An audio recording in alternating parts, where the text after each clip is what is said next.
Hi, welcome to Hack of All Trades. My name's John. Thanks very much for joining me. Today's video is the second part in the short series that we've got on wet sanding out orange peel in your car's paint.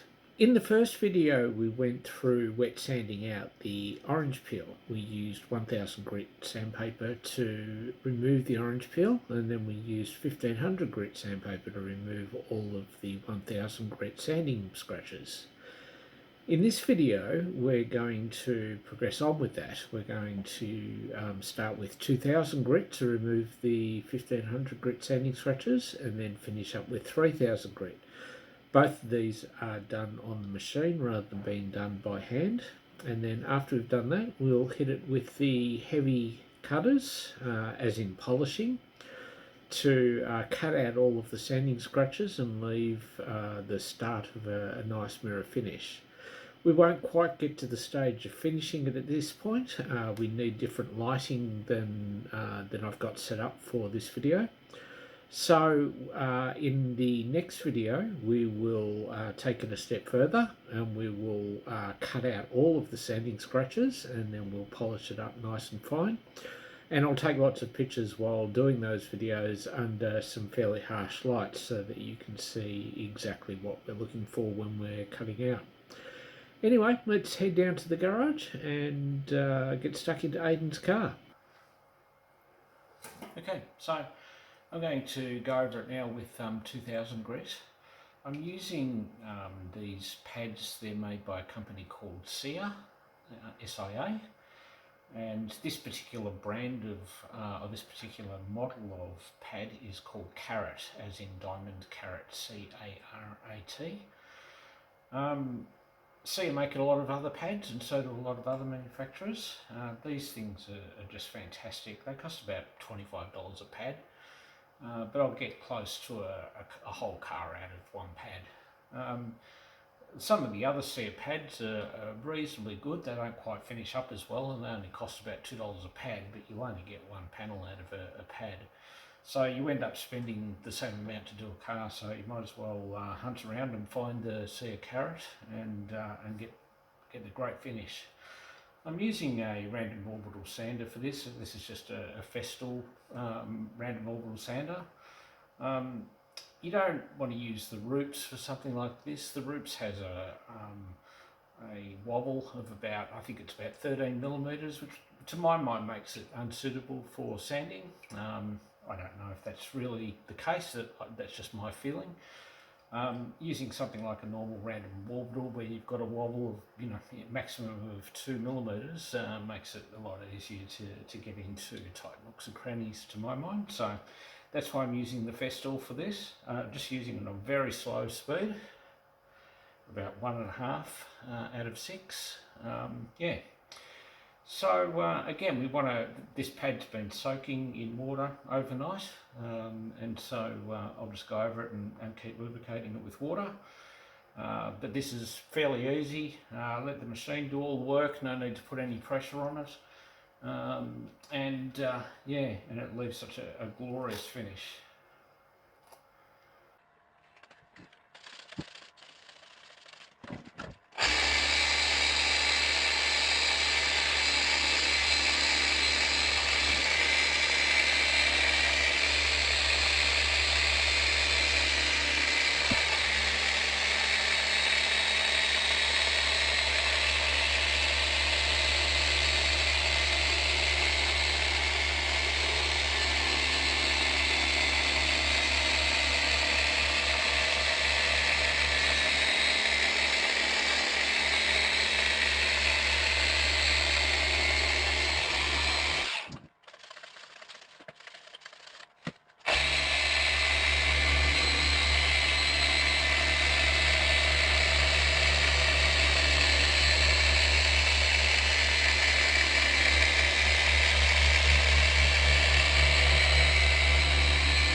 Okay, so that's the 2000 grit sanding done.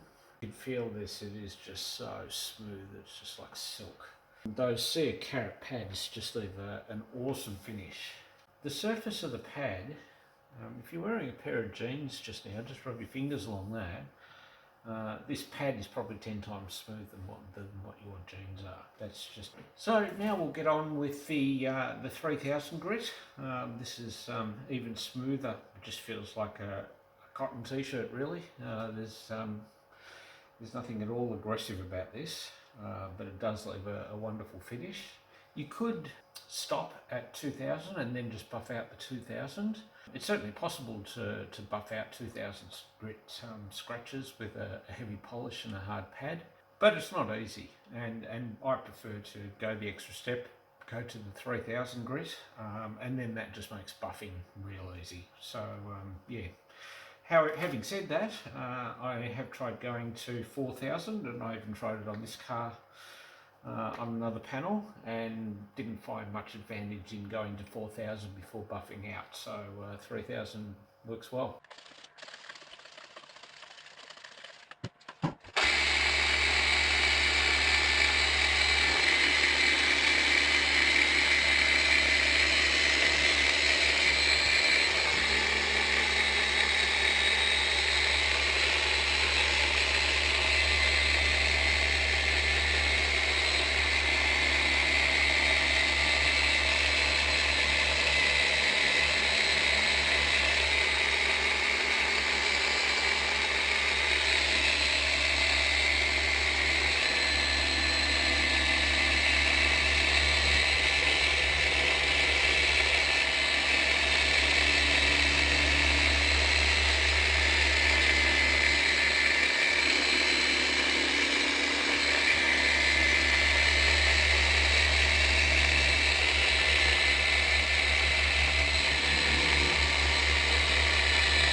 Okay, so we've finished with the 3000 grit, and it also means that we've finished with the sanding. It just feels awesome. I just can't describe just how smooth that feels. It's really very nice. Again, those sea carrot pads, it's worth hunting around for, and it's worth spending the money on them. They do an awesome job. So now I'm going to cut this out.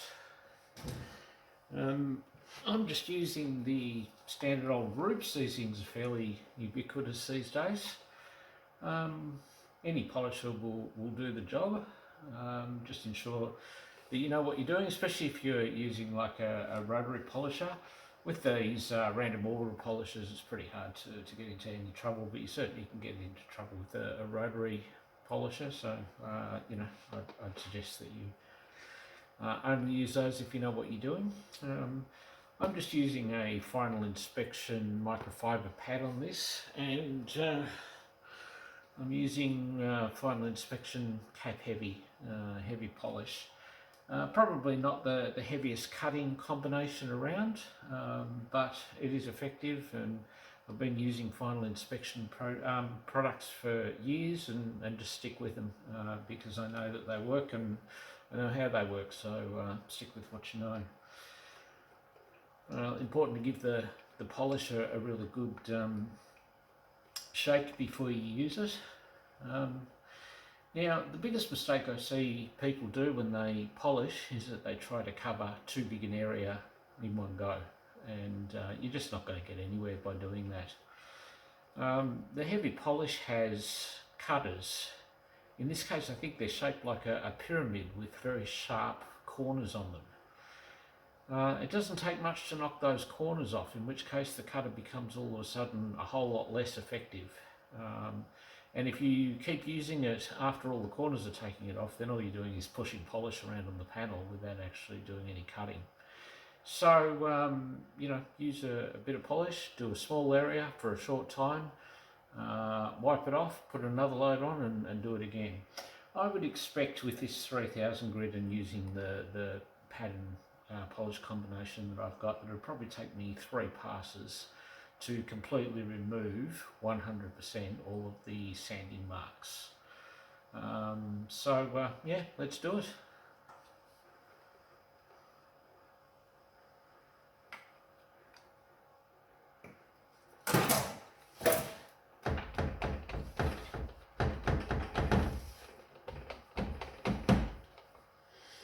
I'm using speed 4.5 to 5 out of 6 on this, so fairly aggressive.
As you can see, that's already come up pretty good. There's still quite a lot of sanding scratches there, so we'll keep going and we'll hit it again.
Okay, so that was 2 very quick passes with the heavy cutting.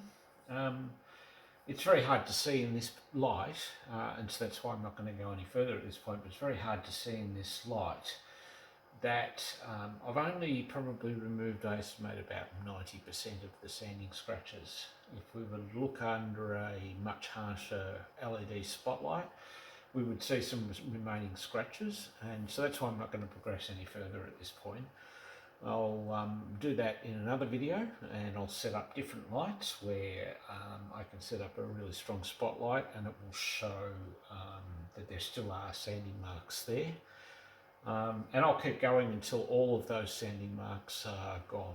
I should be able to do it in one more pass, but if it takes 10 more passes, then I'll do 10 more passes. But it's important, to me at least, that we get rid of all of those sanding marks before we move on to the finishing, polishing stage.